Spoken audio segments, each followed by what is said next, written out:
What's going on? Welcome to another episode of Behind the Wheel Podcast. Welcome. I'm Scott. Luis, you've seen us before.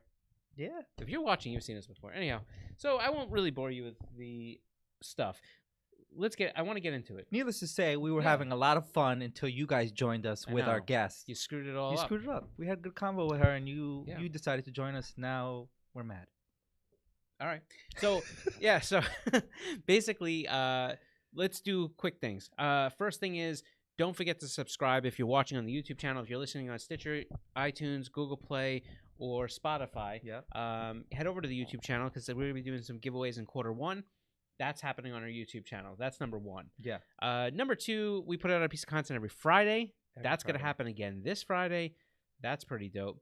And so venge over to the channel, do the different things. And don't forget to tune in. Well, go check out the last podcast that we did with our friend from Exity, Roberto. He's an awesome dude. Yeah. We do this every Wednesday. You know the deal. You're here. You already know what's up. Right. So let's get to our friend. Oh, yeah. Yeah, friend. Yeah. Today we're going to be joined by Kelsey Rowlings. She's here. She's not. You can't see her yet, but it's going to happen. So Kelsey is. We've known Kelsey for a long time. We've had a good relationship for a long time. Pro Spec, professional Formula Drift driver. She joined us around 2016, 2017. That's a long time ago. 2016, I think. Yeah. So, Kelsey runs a great program. She also does a tremendous amount of grassroots driving. She is an extremely talented person, and she's got some really cool things going on. So let's not listen to us anymore. Let's get Kelsey in. Max, bring her in. Oh, there we go. Oh, there she is. Kelsey. Kelsey's in the house. What's up, Kelsey? Yeah. I know, right? We're bringing her in, and it's like we already had this part already, so it's kind of weird, But it's it's fine. It's fine. So, I think that, we've done podcasts together before, and we could spend eternity talking about just drifting and just different things, but there's so many other cool projects that you have going on that maybe people have heard about because they follow you. Maybe they've seen, but they don't really connect the two. So I want to let's talk about them. Let's talk about the extracurricular. Yeah. What's going on in 2022, Kelsey? What a big question. Yeah. Right. Yep.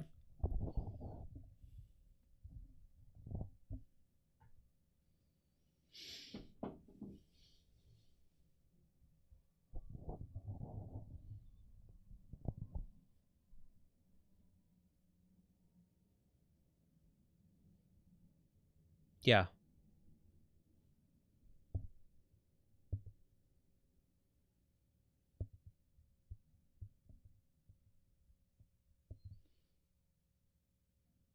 Right? Mm.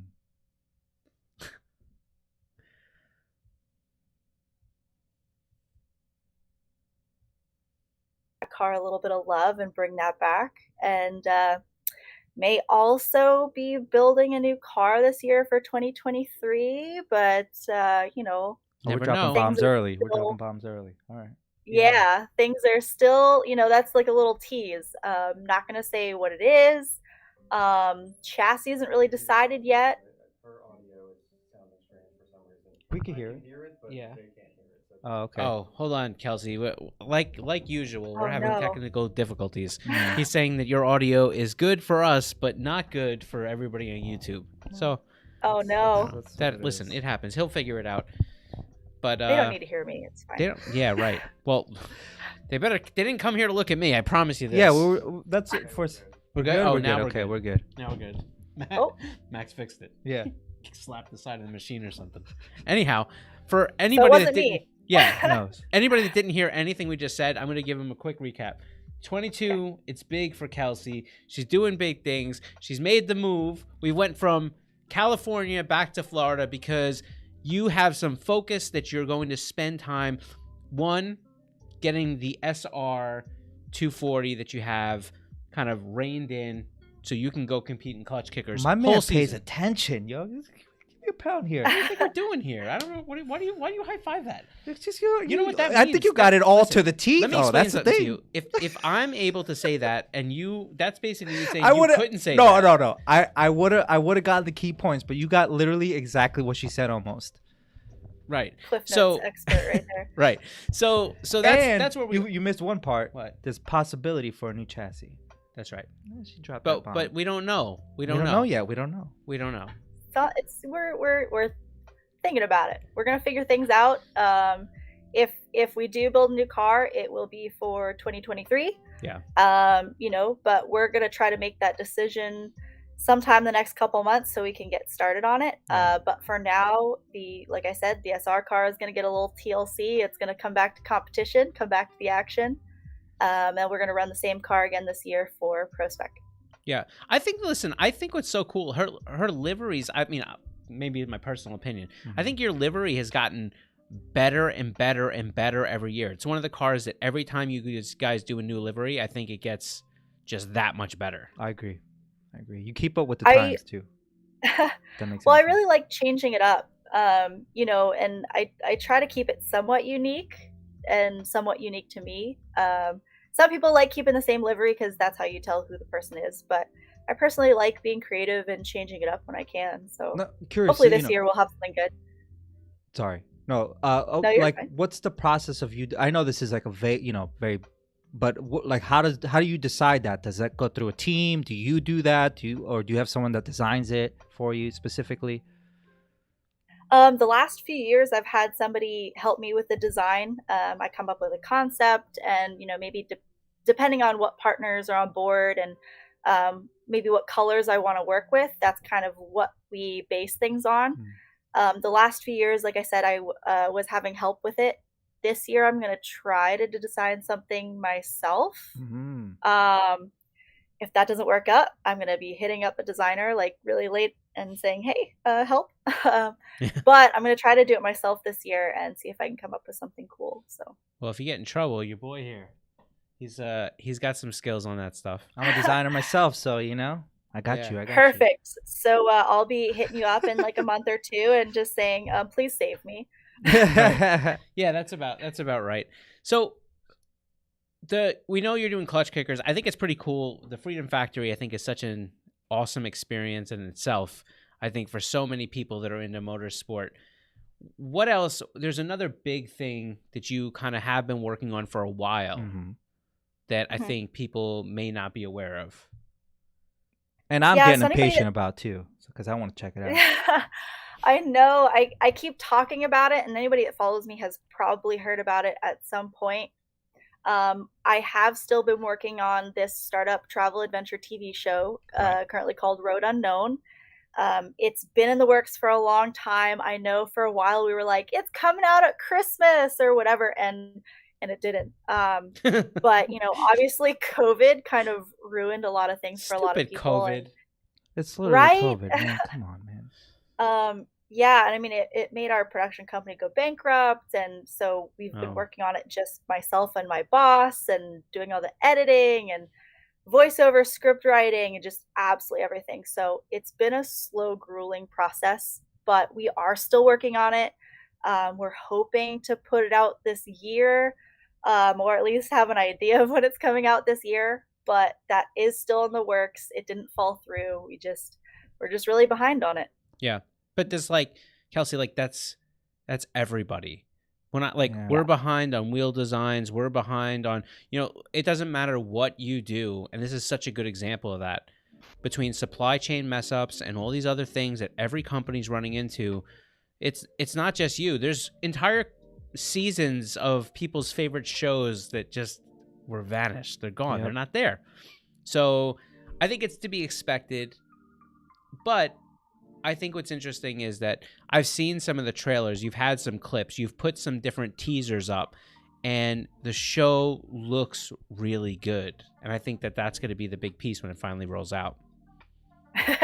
Well, I hope it turns out really good. And, we are finished filming. All the filming is done. It's literally just the editing process that's been kind of holding us back. But, there were some things that we had to kind of change, due to COVID, and things that we wanted to do slightly differently.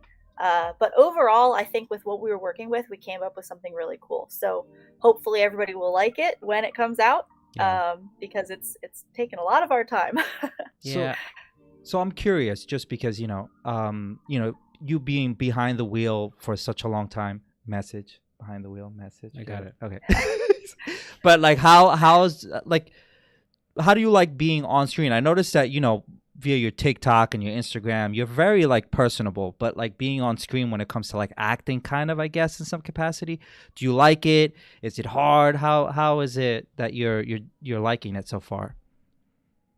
I like it. I can't say that when I decided I was going to be a professional drifter that I knew it was going to come with, hosting on a TV show or being on other TV shows or having to be so active on, say, Instagram or TikTok and making videos. I didn't know that that's what I was signing up for originally. But that kind of comes with it.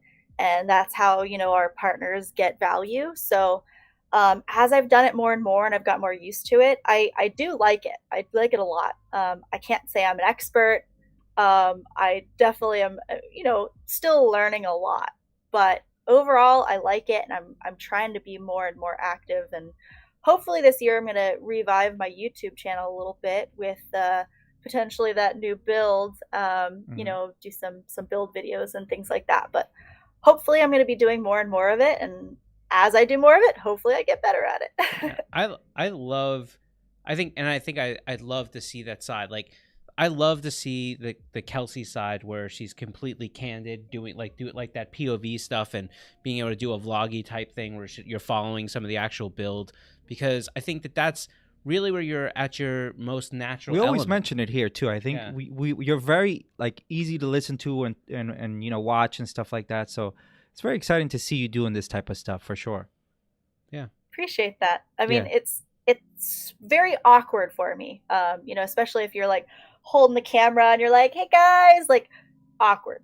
Yeah. I'm not good at it. I'm awkward, but I know that that's what people want to see. So I'm really going to try to get better about it and do more of it. Yeah. I mean, nobody wants to see anything on my social and I suck at it. So it's like, it works out just fine. But like anytime we have to do something here, it's like terrible. I don't like to be in front of the camera at all. When we first started to do the podcast, me and him both, we were like nervous 24/7 doing it. And we're not even, and this is the podcast where like 12 people watch, you know what I mean? So imagine, I can't imagine, I get that you're, right, that you feel awkward about it. But from us to you, you're doing a great job. Let's just say, we're fans. I appreciate that. Yeah. And you guys seem like naturals, so I can't imagine what you guys are talking about. Even a few years ago when we did that interview at SEMA, I mean, you were a natural. Perfect. Well, Scott, Scott. I don't know about that. No, you are. But so you've done a lot for women, I think, and especially younger women, girls, to kind of show an interest into motorsport, which I like because, a little fan note, the last time FD was in New Jersey. Oh, that's right. Yeah, I took my daughter Lucy, and she got to meet Kelsey, and she was very excited. You know what I mean? And I think that that's so critical to exposing girls to something that they may inherently feel that they're not invited to. Yes. Because that's not the truth, but it was a truth for so many people for so long, right? Yeah. And for her to be able to see, professional women athletes in a lot of different sports, but especially in motorsport. Again, if my daughter never drives, if she's never into this stuff, that's fine. But let her know that there's so many things out there that she can do if she wants to. Sky's the limit. Yeah. So you do a lot of different programs for that, though, don't you? Well, and this is something that I would love to talk about because we don't realize how important representation is until we see the impact of it after it's happened. Yeah. So, like before, so backtrack a little bit of a story. In 2008, when I first started drifting back at Orlando Speed World, I would be the only girl out there at the track. Only girl.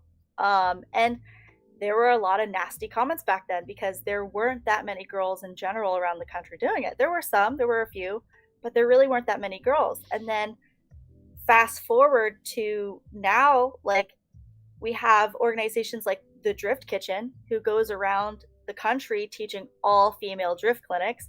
I've taught in all female drift clinic at Orlando Speedworld, the very same track that I started at where I was the only girl. I taught an all female drift clinic to 12 girls there. And it's just so rewarding to see how much things have changed. And I never would have expected the impact that me just doing what I love would have. And having so many girls come up to me and say, you know, you're my inspiration. I never thought I could do it until I saw you drive. I had an interest in it, but I just didn't see myself having the guts to do it. So knowing that I'm having that kind of impact really does help keep me going in the moments where, like, of self-doubt, which I have, everybody has, you know, those imposter syndrome feelings. Representation really does make a difference. And even like in other things, you know, like say the Disney movie Encanto that just came out. How many people are coming out and saying like, oh, I look like that character, like I relate to this person. That is huge. So I'm really, really happy and grateful that I get to be a part of that, and I get to be making a difference in just my own small way. So, right. Yeah. Well, before, you know, before Formula Drift, you know, well, no, that's not true. That's the wrong, strike that. But kind of early on in the drift days, like we had sponsored a female driver that was with Battleground Racing, Tracy Shahorn, who had, you know, it was, I mean, she did compete in OP, never FD. So and we kind of felt it was important then that we kind of help support some of the, you know, the women drivers. But now it really is a game changer, because you're starting to see women enter into drifting in a lot of grassroots events. I've seen that come like way more than had been expected. You even have Amanda Sorensen now that is kind of in your wheelhouse. So what started out as Kelsey kind of being a solo person kind of taking it all herself has allowed other girls to enter into the sport. And I think Kelsey's right. Like you don't realize what impact you're having until you can stand far enough down the road and look backward. Yeah. You know what I mean? And then all of a sudden you're like, oh, like every little milestone is important. It builds momentum, you know? It builds momentum. Mm-hmm. And I think that's one of the things that I appreciate, that you know, you're mentoring, because a lot of people get these positions, and obviously you're going towards the time that you're like kind of going to be a pioneer in this, and the fact that you're there teaching women, teaching these little girls, you know, what you've done, and it's important, man. And a lot of people don't take that role, and it's exciting to see that you are taking that role, and commendable too, you know. Thanks. I mean, hey, you know, it takes a village to make a difference, and you know, it's a lot about teamwork and bringing other people up as well, because you know, one person is never going to make things happen alone. Right. So the fact that more and more girls are coming into this sport, and now they're girls at racetracks all over the country, you know, it's not just me that's representing. You know, we have a huge group of girls now, so I can just see that it growing exponentially. It's really quite amazing. It's awesome. Yeah. In case you haven't figured it out, our whole goal is to spend an hour telling you how great you are. Yeah, I was actually gonna. Yeah, how many compliments can you take? You know, we're gonna have a counter in the bottom corner for every compliment we give you. But so you just froze for a minute for me, but oh, good. Don't worry. I said nothing important the whole time. I was actually regretting it. So the fact that you didn't hear it makes me feel better. Yeah, all of a sudden, like this, my screen just froze up completely, and nobody was moving. I'm like, uh-oh. Right. But we should spend a whole podcast just like this, and just see what happens. Like if anybody stops watching. Hello? Yeah, right. Is this thing on? So you have competed, if I'm right, your entire professional career and through grassroots drifting in the same one or two actual cars, right? Yeah, pretty much. It would be two cars. So the SR car that I'm planning on reviving and bringing back to life for Clutch Kickers, I've actually had that car for about 11 years or so. It actually has a pretty extensive history in Florida. It started out as like this crazy KAT car, and then it blew up, and then it went to somebody else and got a KA in it, and then I bought it, drifted the KA for a while, swapped to SR, and then we started building it to be more power, more power, more power. And that car is actually the first car I competed in Formula Drift in 2015. So I came into Formula Drift 2015 Pro 2 with a 500 horsepower SR, and I still had a stock front radiator support. And like Kevin Wells, the technical inspector, he like looked at me and he's like, "This is the most stock car I've had come through tech in probably like 6 years." And I'm like, cool.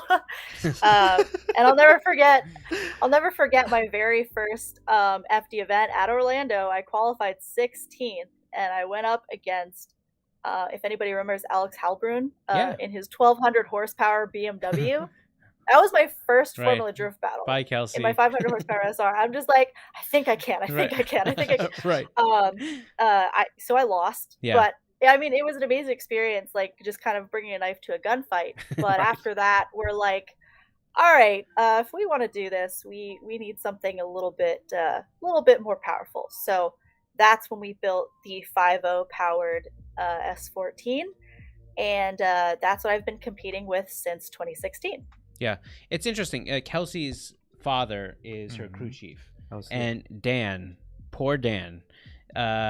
You could find Dan usually under the car at any drift event that Kelsey goes to. But he's, first off, what I really love about this is that, like, I hope that one day if Lucy drifts or she races in anything, that I can be the guy that's there helping her. Although, you know, hey, listen, I don't know that I should be that guy. But I will say that it's cool to be able to have that kind of bonding time with your dad. And what a unique element to be able to look back on years from now and kind of be able to talk about and show videos of and have YouTube that documents the whole thing. Mm-hmm. Yeah, I'm super lucky. I definitely wouldn't be where I am now without him and without the support system that I've had. And it's crazy to look back, back to that 2008 when I started driving. When I told him I wanted to drift, he said, absolutely not. He originally did not want me driving. So it was me going out to the track behind his back and borrowing wheels and borrowing a helmet from friends to start learning how to drive, all the way up until I wrecked and totaled my car on the track. And then he's like, you know what? I know you. I know you're stubborn. I know you're not going to give up on this. So if you're going to do it, I want you to be safe. So ever since then, he's been on board, and that's why he started helping me build the cars. And it all started with him wanting me to be safe. And now I think he's secretly, it's like his midlife crisis / new hobby. So yeah, he fell in love with it himself too. I think it's interesting though. It's like, you get, and I speak to your dad, I don't know, definitely a few times throughout the year, and we end up making small talk. And I think that your dad really likes it. It gives him such a sense of purpose. One, he's helping his daughter. Two, he's working on cars and engineering and using his mind and really, playing the game of the puzzle piece that cars are. When you have to figure out you guys know better than anybody else about trying to figure things out between the steering debacle that you've been faced with. So, I think that there is a level of like a satisfying nature that your dad gets by being part of that program. There's no doubt. And the poor guy, your car has Kelsey, like, I think, and you correct me if you think I'm way off base, I think Kelsey is like the perfect example of 0 to 100. Yeah. Super aggressive on the track, which is great. You leave it all out there, but sometimes it leaves some of the parts of the cars out there, and then Dan has to go, and he's under. All right. She's not saying you're wrong. Right, I understand. But I think that's what makes it exciting too, because when you watch, you kind of watch because you're like, okay, she's about to go all out right now. Yeah. Like every time. And I love that like her dad's never that upset when she comes back and he's got to We don't get to see that probably. Well, Yeah. oh, come on. Sometimes. He seems like a Sorry, wait, hold on. So give us a story of like one time where you make it back and he's like on fire because you're jammed. I mean, I don't think he's ever like upset at me per se. The situation, right? But like the situation of like, gosh dang it, now we gotta fix the car and like this and that. I mean, like for example, I had a really bad round at Irwindale just last year. Yeah. It was the finals. I'm coming out here like, you know, like I want to do well. I went up to like top 8, I think, in 2021 at Irwindale. Like I like this track. I know this track. But this was the first time we had an issue so I had a pulley break off of my engine. So that's where it all started. We had a pulley break off, and it wasn't something that we could just fix right then and there. We had to get this whole bracket from Justin Pollock the next day. I missed essentially all of practice. So I got 2 practice runs, and then I had to qualify on the Friday.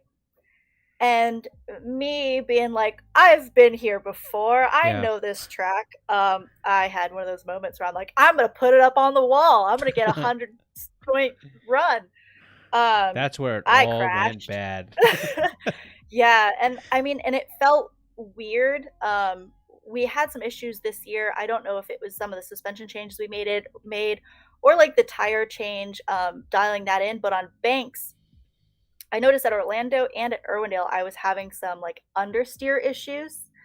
And we didn't really get enough time with two practice laps, essentially. We didn't really get enough time to dial the car in.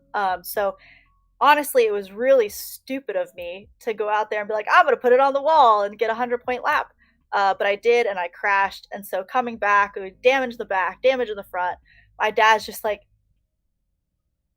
yeah, you know, he was pretty upset, but more so with the situation. You know, here we are, had a failure, bad luck, and then me being me, trying to be awesome. I didn't do so awesome. So Irwindale has a reputation for being slightly unforgiving on that wall. When it grabs you, it seems to suck you in and basically ravage the car in a way that just wants to hit every single panel that there's on every that's year, left on pretty it. much. Yeah. So. Yeah. Well, and what's crazy is I've been going to Irwindale. I think there was only 1 year that we didn't have our finals at Irwindale or something. But, you know, I drove that track in my SR car in 2015. I've driven that track multiple times. And I hadn't gotten into that bank wall yet. But last year was my time. The time came. But you left it all out there. I mean, I tried. Maybe just a hair too much. But Dan was able to put it back together. Like, it's just we put it back together for the most part. Ended up with, you know, 2 different size wheels in the front by accident, and later on we found a couple of things that were a little bent and tweaked. So the car was all over the place on my second run. But you know, it is what it is. So that's motorsports. But at this stage, you've been running these chassis now for 7-8 years. You've had a fair amount of damage. These cars are already 30-something years old to begin with. So I know we got to be at that point where even repairing and fixing and pulling and frame machines and, you know, new subframes and putting in stuff, we got to be at that point now where no matter what Dan does, no matter what you do, the platforms are just getting tired, right? Yeah, and my current car has been at that point, I'd say for a year or 2. You know, the car is not straight. We actually are planning on taking it to the frame machine this week or next week to try to pull it more straight. But the fact that it's not straight, we're actually having some limitations as to what we can do with our alignment because it's not straight. We have to kind of align it to make up for it not being straight. Yeah. But if you look at this car back through all the steering issues, everything like that, it's seen enough walls that the chassis itself is really tired. You know, we were afraid to pull the rear subframe out of it because we were afraid we wouldn't get one back in. So that's part of why, again, the teaser dropped that we're looking into building a new car this year for 2023. But for now, we're just we're trying to baby this one and make it last for one more year. Yeah, it is. Cars are expensive. Do you ever feel at a disadvantage to some of the other teams out there? And what I mean by that is, I'm not talking about necessarily money. I'm not talking about necessarily people on the team, because I know you have a good set of, crew when you guys hit the track and you're out there. But like, there's some other teams that have some pretty heavy engineering minds, and your dad's great. That's not what I'm saying. But do you ever feel like as a team, like, man, if we just had this spot, or if we just had this person, or if we just had this, that would be a change, like game changer for us, even as a small program? I would say, yeah. I think that everybody maybe has those thoughts, though. Yeah. You always wish that there was something that was a little bit better. It's definitely tough because, like I said, we built this car in 2016, and I don't come from a motorsports background. My dad does not come from a motorsports background. Everything that we have learned has been from just talking to people, trying to get their tips, their advice, and just kind of reading as much as possible. We've been figuring it out as we go. So not having like some crew chief that's been in motorsports for 30 years and knows all the alignment settings to put on for this situation or that situation.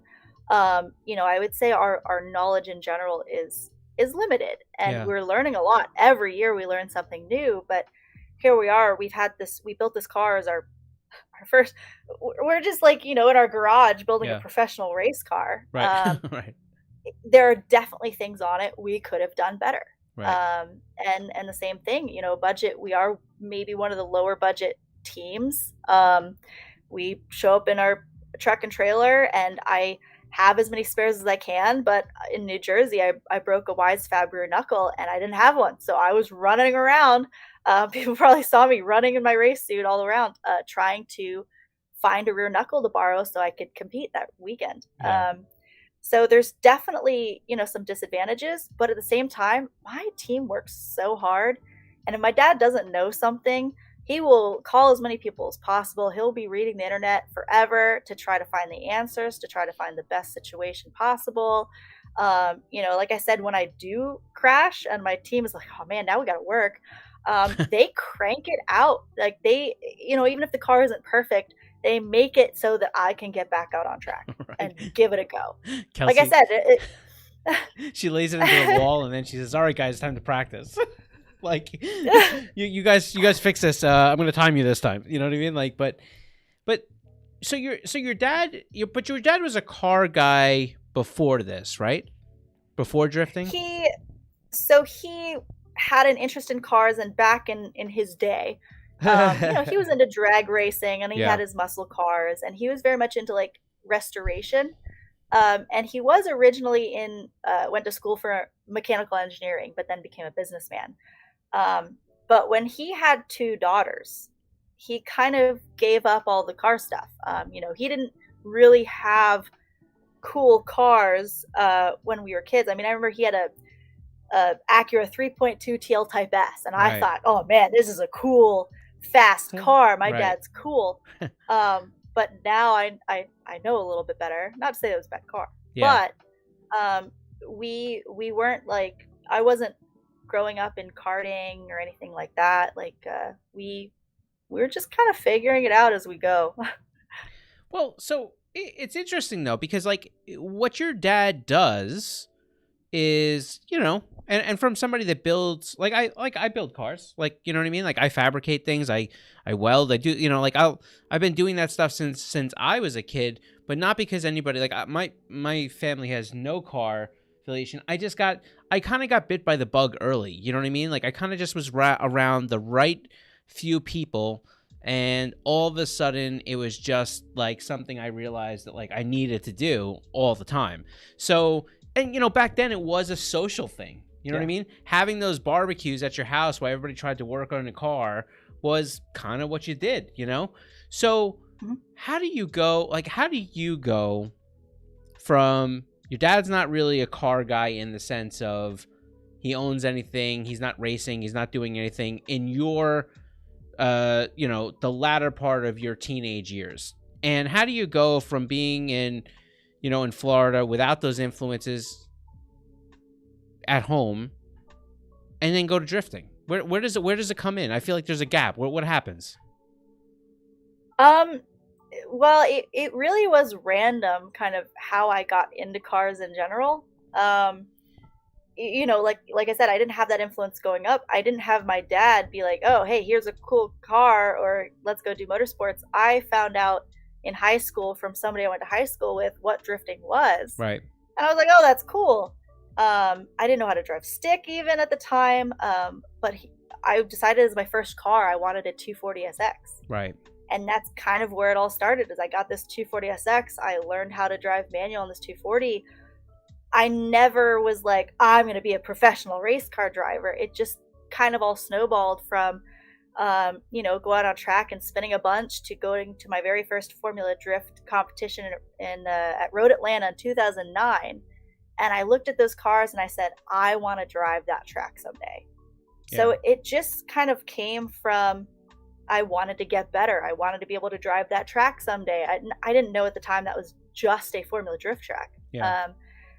But I just wanted to get better. And as I got better and as I started just kind of getting into competitions, because that was just the next step, we just started learning more. My dad got more and more involved. We started trying to figure out how to make the car more competitive. It went from, rebuilding the engine every year, beefing it up, bigger turbo. It just kind of was this snowball effect. We had no real plan. It wasn't ever let's have a race team. It was just, this was the natural progression of what I was doing. And I was so into it that I wanted to just keep going. You do live in a great area. There's a few spots in the country that I think have these drift mega centers that allow themselves to kind of flourish, right? And I think Florida is definitely one of them. I mean, you're down, and I hate that.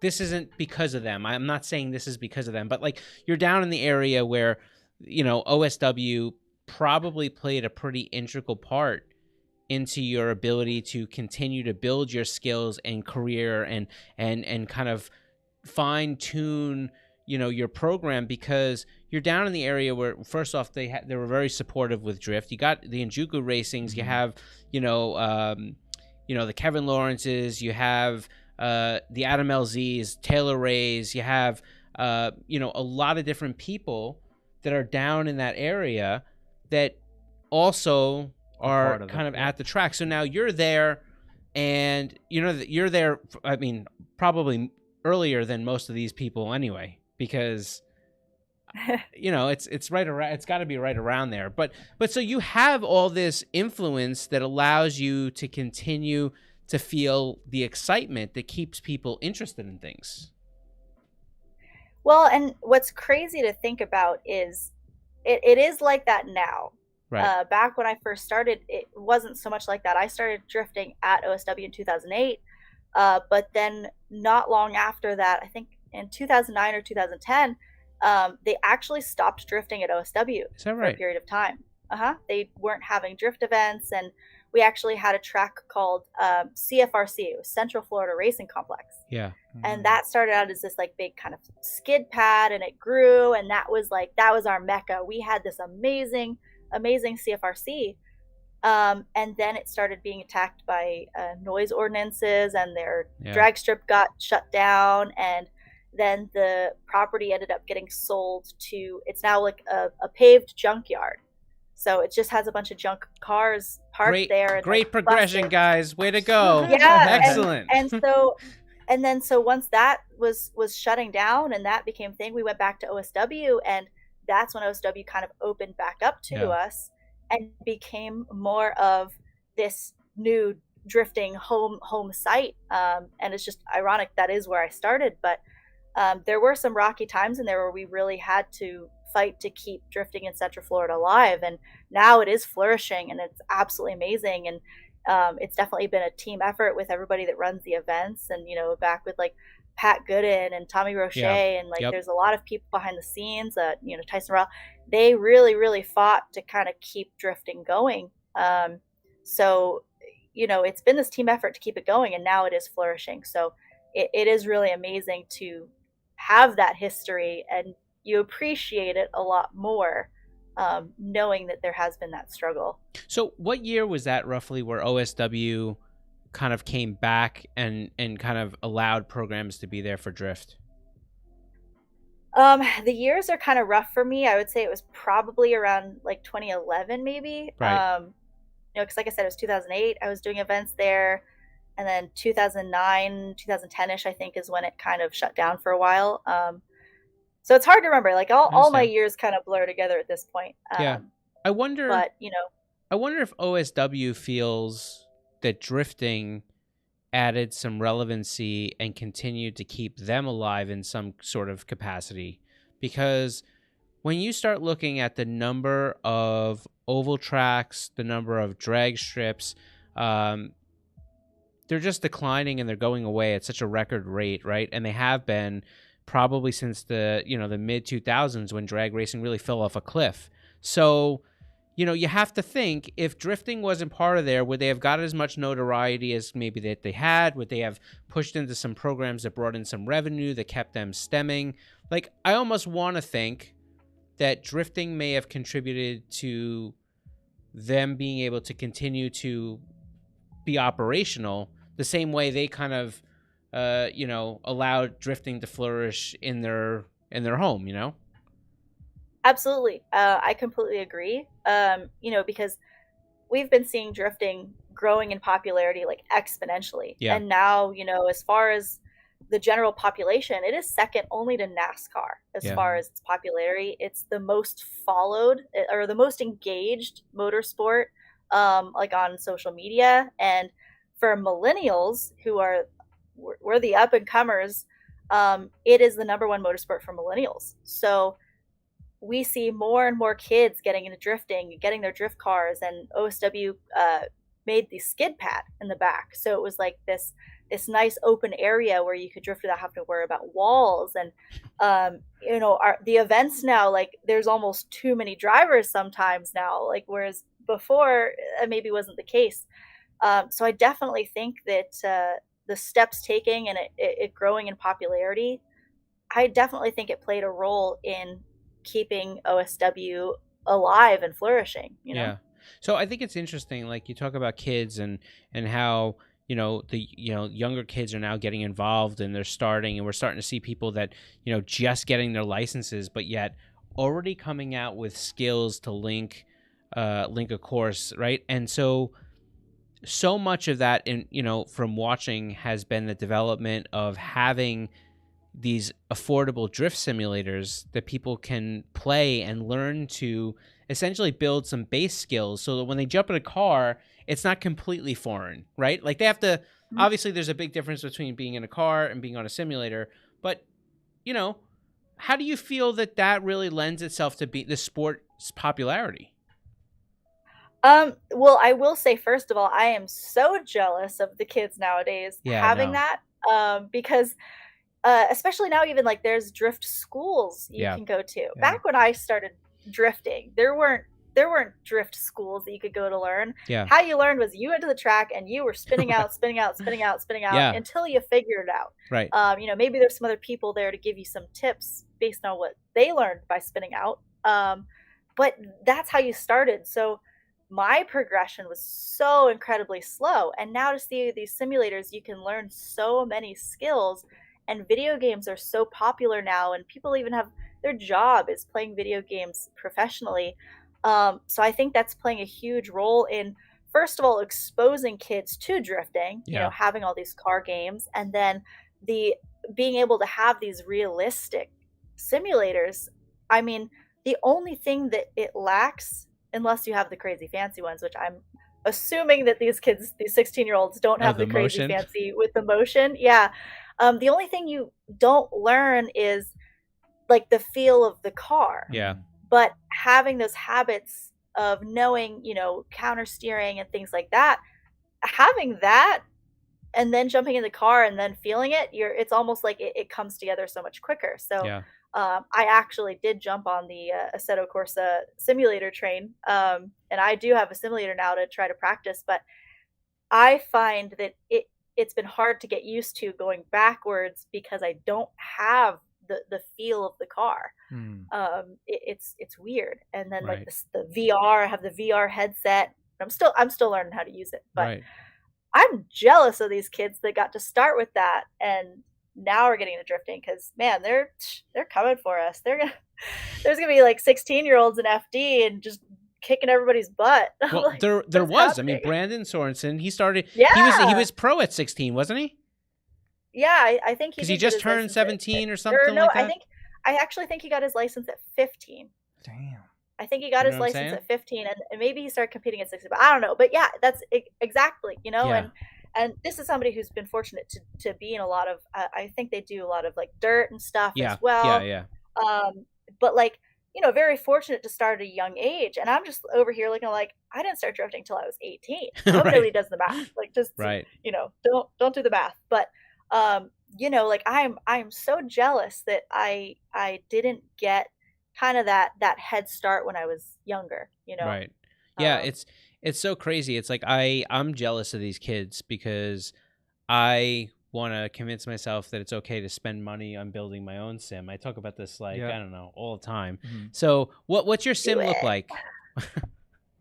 Oh, I mean it's pretty basic in the sense that so I just have like the next level frame, and I do have I did go a little extra, but I got the Fanatec wheel and pedals and shifter and things like that, just because I wanted to have it be as realistic as possible. Yeah. I did buy all of that used. Yeah. I got very, very lucky to find all of it used.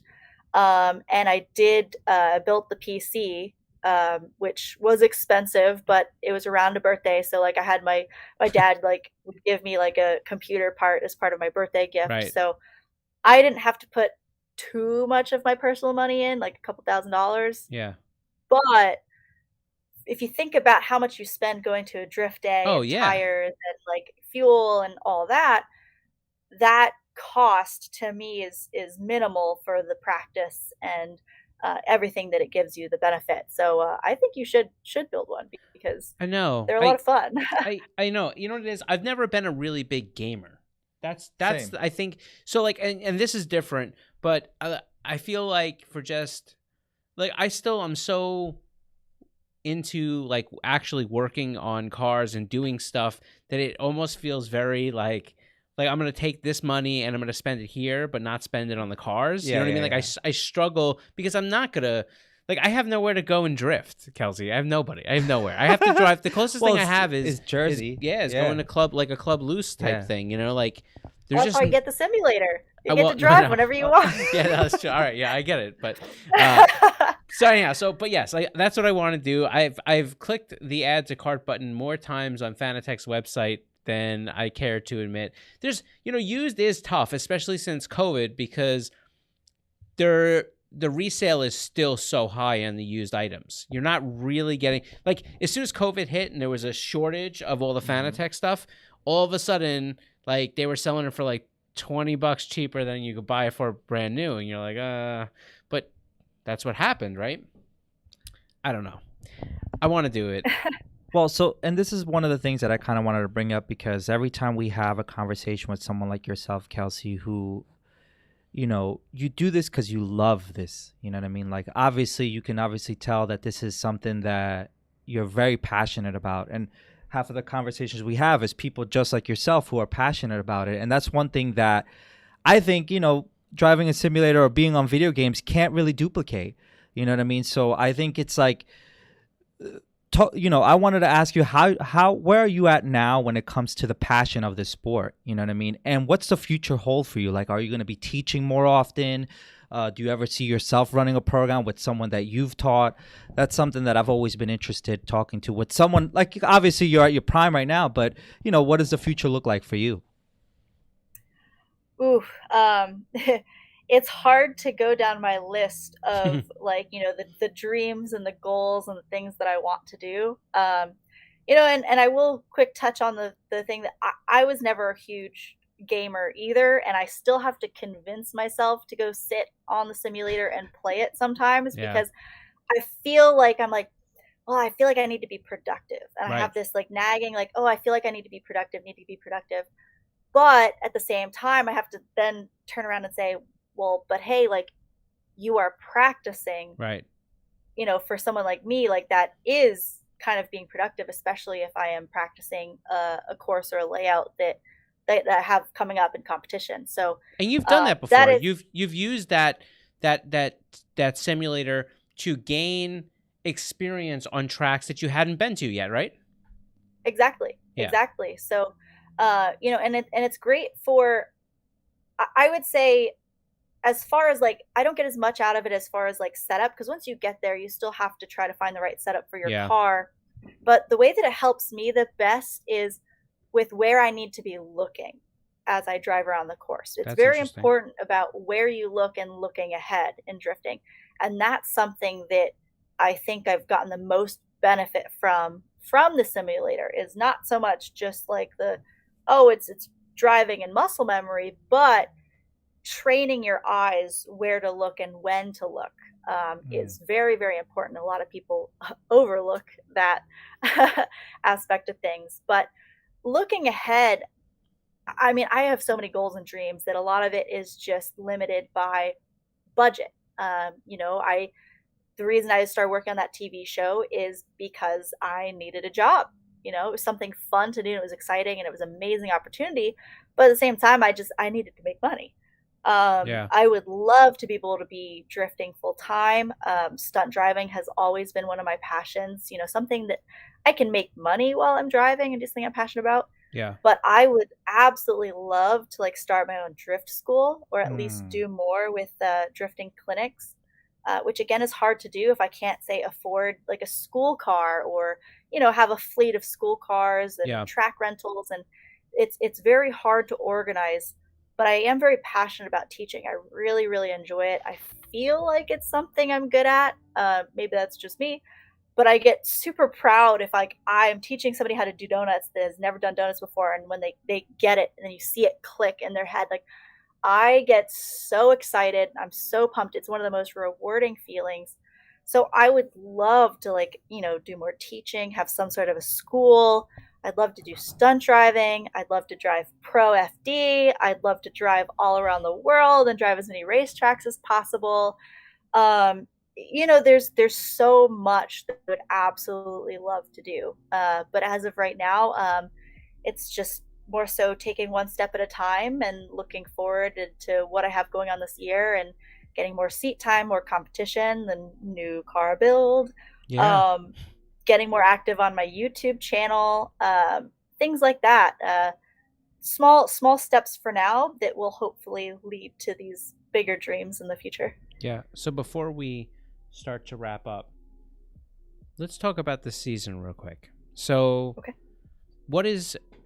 there's been a continuation of rule changes with Pro Spec. So, have you had to really face a lot of those with your current setup, or not really? Not really yet. Yeah.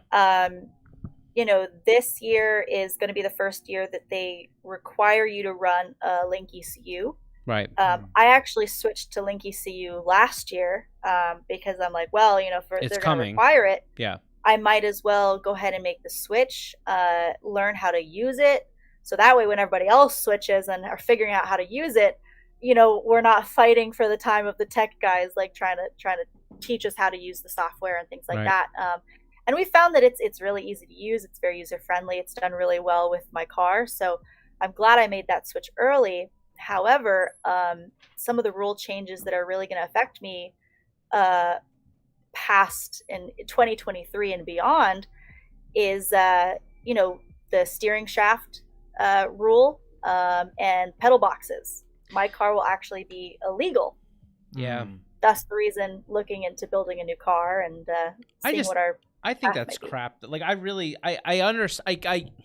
I guess I kind of have a glimpse of where they're coming from, but I feel like the pedal box and the steering column thing is a little weird for me, only because I think in a lot of areas, first off, you're dealing with cars that are like 1 billion years old on a lot of these things. So not using, a pedal set, I think is like hard. Look what you're going to put somebody, God forbid the pedal set breaks. I feel like that's far less safe. And then I think the same thing with the steering column. Like now all these, they're collapsible. Now you're going to tell some of these cars to go back to a rigid, I don't know. Maybe I'm off base. I just feel like. So I will give my opinion. I think that in 5 or 6 years, these rules will make more sense to us. Right. And right. won't be as huge of a deal, because I think their thought process behind it is like, say with the stock steering column, there were a lot of research and tests for, making these cars roadworthy and getting into accidents to make that safe in an accident, that kind of thing.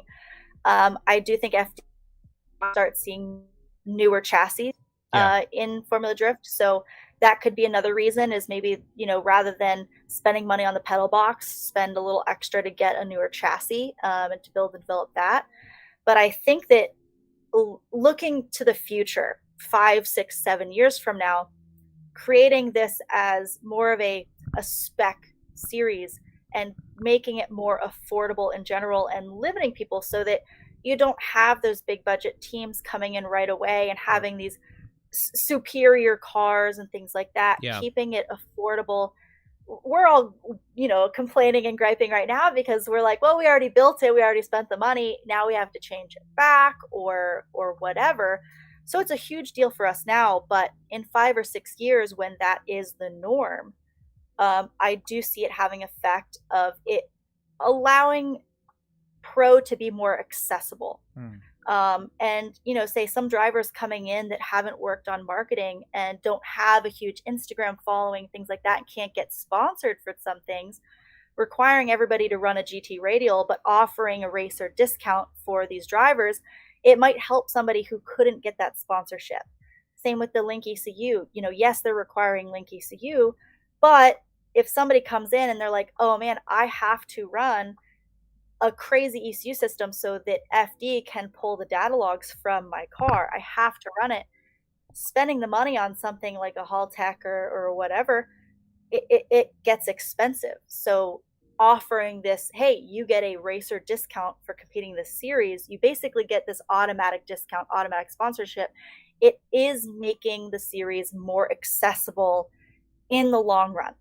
Yeah. So right here, right now, with the blinders on, it doesn't make sense. But I am trying to look at what FD is doing, and I do think that long term, it could potentially be good for accessibility and making it so that their goal is, pro spec and pro, we're all pro drivers. Right. It's not so much the skill. They're trying to make the difference be the cars. In pro spec, the cars are maybe going to be all a little bit more of an even playing field. So maybe it will be really the driver skill that makes you stand out, versus it being a car and how the car is engineered. So I know I'm rambling on. No. We're both loving it. Yeah. I do think that long term, even though we all hate it right now, we're all complaining about it, I do think that long term, FD does have a plan. They really do care for us drivers. They do have meetings with us to ask us what our thoughts are, what our opinions are, what we want to see from them.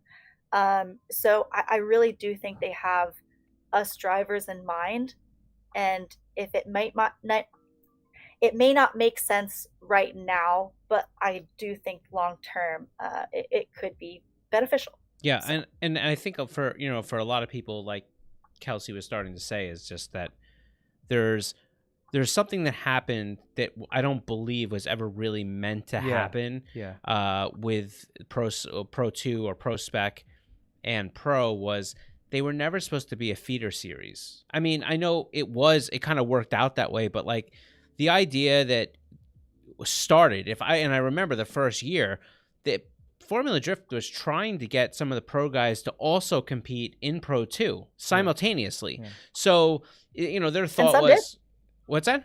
Some did. Yeah, some did. And some did. Jeff Jones competed in both. Yep. Yeah. So for a while it was they're basically saying, hey, look, you'll get double the seat time. You'll also be able to, whatever. You'll be able to kind of get, whatever. So what ends up happening is it turns into like a feeder series. Well, and I did mention this to Scott before too, and this is my personal thing. I have a lot more fun watching the Pro Spec series, Pro 2 back then, just because I feel like the level playing field is a lot more like you know what I mean? I think that's my the hardest personal part. Like it's like more entertaining to watch because it's like there's the playing field is like more leveled. You know, I actually think it's almost the other way.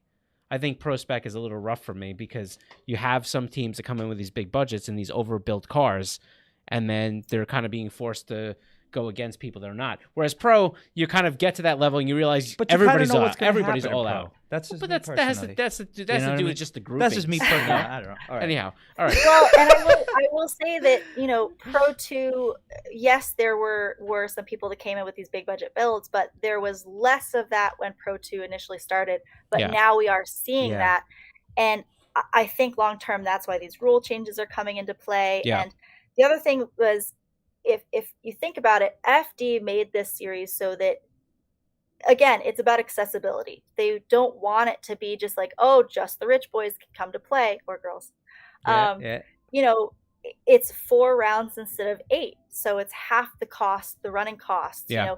FD is trying to give a platform, a professional platform for new drivers to come in, gain sponsors through this accessible series, know what it's like to travel, so that they are being prepared to then drive these 8 series. Because if you don't have a minimum of, like, say, $100,000 to spend on racing, you're not going to be able to go and jump into Pro. And I don't have $100,000 sitting around. That's a huge reason as to why I'm not currently driving Pro, or I haven't gone up yet, or things like that.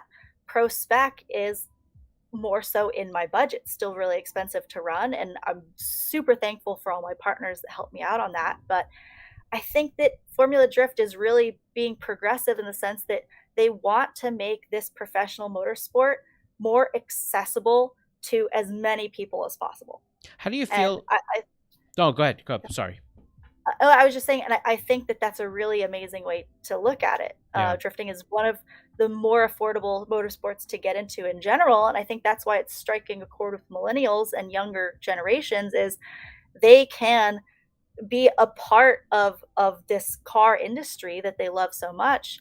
And not only that, it's becoming more accessible. So, long term, I think that they're trying to do good things. Yeah. How do you feel about the thought that I've heard about people being in on that whole 5th event for a Pro Spec season? So I've been on the fence about it. I personally, I would be able to, where I'm at now, afford to do a 5th round. And I do think that it would alleviate some of the pressure of the other rounds, because 4 rounds is not a lot to be able to do well in a series. You know, I had one bad round where I didn't qualify because I had a mechanical failure, and then I went out and tried to do hot boy shit. Sorry. No, you're good. You're good. I tried to be, too cool for my britches, and I had a bad round. Yeah. And because of that, it really ruined my standings for the year. I had my worst finish in I don't even know, a really long time, in years. So a 5th round would kind of alleviate that, so that if you have one bad round, it maybe wouldn't kill you in the point standings. But at the same time, if we're looking at the spirit of what Pro Spec is and it being accessible, it does add cost. So I'm on the fence there. For me personally, I like the idea, but looking at what Pro Spec is supposed to be about, I don't know. You kind of fall the other way. Yeah. Yeah, I get that. I want to go. Let's see. We got a couple comments. We went backward. We went from digital right back to paper. All right. So it says, I don't know if this question is going to be something you haven't done yet, but there's a question, so I'll answer. I'll ask it. It's from Juanjo Ramirez. Okay. If you had a dream battle, which driver would you face? Kind of feel like that's like but you know. Honestly, that's hard to answer because there are so many amazing drivers that I would love to drive with. Let me help you make the question a little tougher before we get there. I'm gonna help Wanjo up one notch. How about you can add drivers in that are no longer competing? Ooh. Oh, but that makes it even harder. I know. That's what I was trying to do, Kelsey. Oh, that's so tough. Yeah, that is tough. And I'm going to be kind of vague and not really answer it because perfect. There are going to be okay. So, but I'll answer it kind of with multiple drivers because there's so many drivers I would love. I'll do multiple drivers. Let's do multiple drivers. You know, and because there's even some drivers in like Pro Spec that even though we're in the same series, just with 4 rounds, like we actually haven't competed against each other, haven't even driven together in practice. Right. So there's a lot of Pro Spec drivers. There's a lot of pro drivers that I would love to drive with, but I can't even answer it, but okay, everybody that's currently competing, I want to drive with them because I just think it's so much fun to drive with everybody, and when you drive with everybody, you learn more and you I'm about get to make better. it tougher.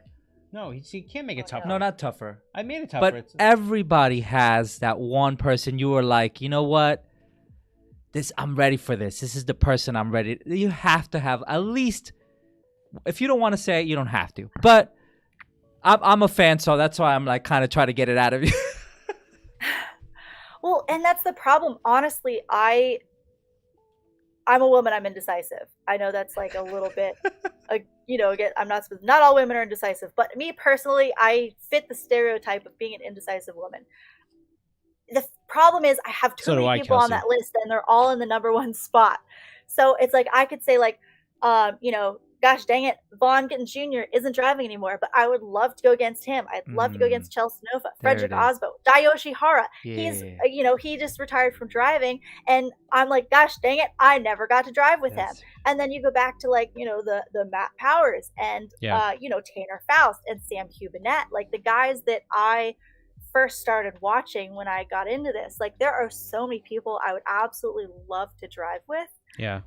It makes that question too hard. I just can't do it. That's fair. Wanjo, we're sorry. We did our best. She dropped a few. And so. Thanks for the question and keep up with those drawings. They're awesome. Let's see. I went to a few CRFC events for Halloween. It was a lot of fun. Fight Me IRL. Good name. Kelsey, make your dad proud and sell me your GTO. Also, I'm your number 1 fan. Marcelo, my guess is... I knew that was going to be Marcelo. Yeah. And then you can't have the GTO. It's fine. Yeah, and then he also said, give it 2 to 5 years. Drifting will be one of the biggest motorsports around. That's an interesting thing. So I have one last personal question I would like... It's not a personal question, but a question from me that I'd like to ask you before we wrap up. Okay. Clearly, whether you look at the EPA influence or, some other things that are happening in motorsport, there is a lot of pressure at this time for the internal combustion engine to be put to sleep. Now, forget about how we feel about that. That's not what we're talking about here. What we're saying here is, if it is inevitable that electric cars are the future, is drifting still the same for you with an electric platform? For me personally, as a driver, I feel like it would be the same, right? Because I get to be in the car. I get to be banging doors with my friends. It's this driving skill. It may be weird not having those typical noises. Yeah. But I think from a spectator point of view, I think that is going to hurt drifting in a sense, because one thing that's amazing about drifting is we don't have one specific engine that everybody has to run. Yeah. You get 2JZs, you have, my Ford Illuminator, you have the LS engines. Like, there's such a wide variety, and like, the sounds they make, and like when 2 cars are on track with the different engine sounds, and it adds this level of excitement to be able to hear these cars going by super loud right in front of you or bouncing off the rev limiter.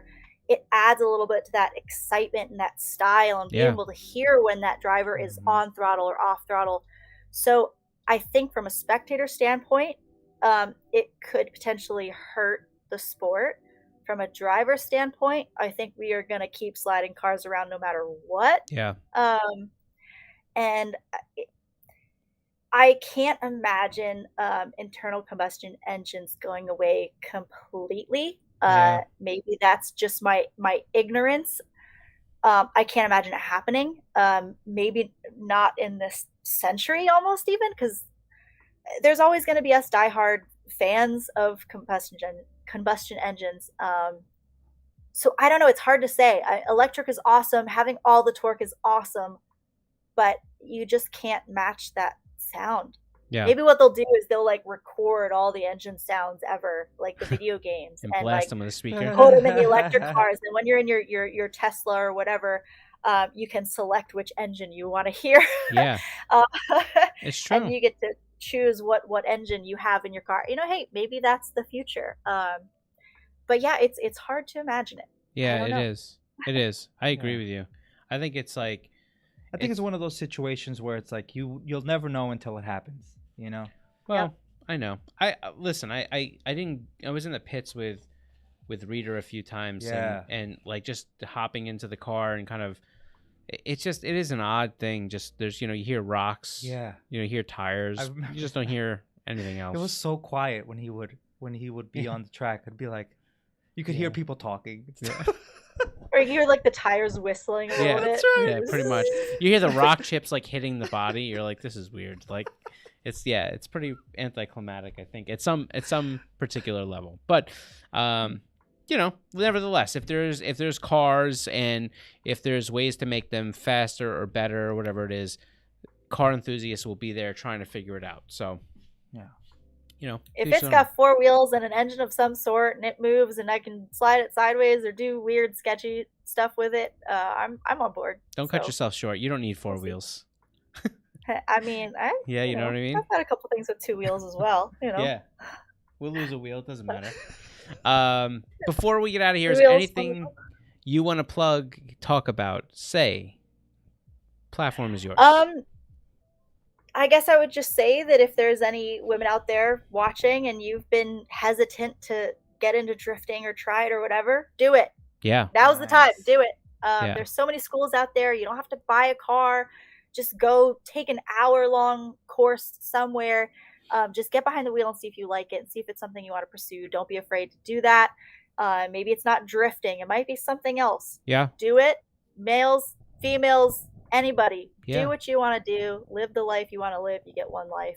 Yeah. Other than that, huge thank you to all my partners: Top One Oil, Road Unknown, Link ECU, BC Racing, Koenig Wheels, ACT Clutches, Shift Up Now, GT Radial Tire Stacks, Renegade Race Fuel, absolutely everybody. I would not be in the place I am in now, and I would not be able to do what I'm doing without all the support that I've gotten from all of them. So, huge thank you to all my partners for making this possible and helping me to make a difference in this world. So, well, we appreciate it. I'm sure that all your other sponsors sure do as well. And listen, I think it's fun. Chelsea's one of the people. Kelsey's one of the people that, like, when you're out there, we root for you because you're like us. Yes. You know what I mean? Like, and it's nice to know that type of person is out there, giving it their all every event. So yeah, thanks for hanging out with us. That. Oh, thank you for having me. It's been fun. It's a pleasure. Thank you, it's a pleasure, especially compared to some of the other people we speak to, right? Yeah. Man. Oh my God, I'm just kidding. All right. Oh no. No, they're watching right now. They're like canceled. That's the one thing you can assure about our podcast. Probably they're not watching. They're not watching. Anyhow, all right. Thanks for coming on. We're gonna wrap up here, and thank you. And man, Kelsey. I can't wait to see you. Hopefully, we'll be able to get out to an event. Yes. That actually happens. Come out to Jersey. Yeah, well, for sure. Yeah, we'll be out there. We're planning on other stuff too to come out and stuff. So yeah. But you already know, if you need anything, you're always welcome to contact us. Yeah. Of course, absolutely. Thank you Cool. so All right, much for Kelsey. having me. It's been Have fun. a good one. Thanks, Kels. Say hi to your dad. Bye. Oh, of course. So that's it, man. I'll tell you, it's a good conversation. I you know, we don't get enough time to casually talk to some of the people that we have these relationships with. And, you know, like, I feel like the only time I really get to speak to Kelsey directly with that kind of time is either if I run into her at a SEMA or at the track, which then she's usually busy. So it's nice to be able to talk to her. I mean, she's such a cool person. She really is. And I think that's why I was like listening most of the time, because one of the things that I appreciate about being able to work here and work with people like Kelsey and stuff is kind of getting all the news in real time. For example, like, meaning that like drift is growing, you know what I mean? And it's becoming such a sport. So to be able to kind of see it from my end and living in this time where the sport is growing and hearing it from a driver that's in it, you know, and getting her perspective is really cool for me. You know what I mean? Because down the line, you know what I mean, when it does get to a specific platform, we can kind of say we've had these conversations here. That's kind of cool, right? Right. Yeah. You got super hyped like right at the last moment. I didn't know what to do with my excitement. Well, and it's very interesting to me, man. Like to see, like, you know, how she's saying how the rules are changing. So down the line, you know, it's kind of gonna make it a even playing field for everyone. I think that's exciting, you know. So it was cool to hear from her. Right. All right. Hey, listen, I was in. Yeah. So well, next up, Scott's gonna get a drift car. You know? No. I think I'm past that point. Although I will tell you that, you know, like, one of the things Kelsey was talking about having some of these drift schools is that like you know, like Chelsea Donfa has a really cool school out in the Pacific Northwest. Although I heard Pat Akers I'm sure he'll pivot anyhow. And, you know, like Taylor Hull. Like Taylor Hull's got the, you know, Drift University, and Josh Robinson, he's got the Drift Academy down there in Texas. So, you know, I think it would be cool to, you know, maybe go out there and, you know, take some lessons. Because here's the thing. Like, I just from my car hooning in my early age, like, I can do donuts and burnouts and stuff like that. Probably not as well, you know, whatever. But it would be cool to try to put some of that stuff through. And I think I'm going to have to take Kelsey's advice and start prioritizing the sim, you know? Oh, yeah. So that's it. Listen, take care of yourself. Have a good week. Don't forget, a piece of content drops every Friday on our YouTube channel, Koenig Wheels USA. You can also find us on Stitcher, iTunes, Spotify. What's the other one? All that. I don't know. Google Play. Everywhere. Anyhow, just find us. That's it. We're out of here. Take care of yourself. We're here. We're here every Wednesday, by the way. Make sure you're here every Wednesday. Scott goes live at 2 p.m. where you can ask him any question you want. Literally anything. Almost anything. Just, you know. Almost anything.